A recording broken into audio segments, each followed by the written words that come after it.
យើងធន់ដូចឆ្នាំបែរដងវិញទៅ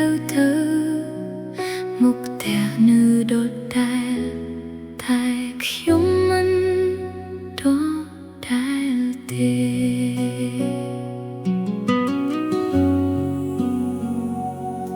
ខ្យល់ព្រាលតាមវាស្រើដូចហៅឈ្មោះខ្ញុំវិញទឹកភ្នែកស្ទើរបែកធ្លាក់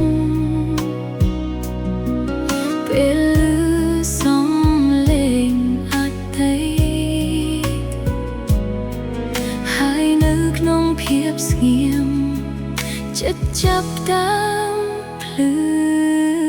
ឡើងខ្ញុំត្រឡប់មកស្រុកកំណើតវិញបន្ទាប់ពីឆ្នាំជាច្រើនចិត្តពោពេញដោយអារម្មណ៍សោកស្ដាយនិងសេចក្តីរំភើប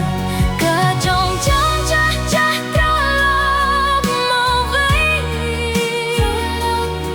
ប៉ុន្តែថ្ងៃថ្មីក៏មកនៅសេចក្តីសោកខឹងថ្មី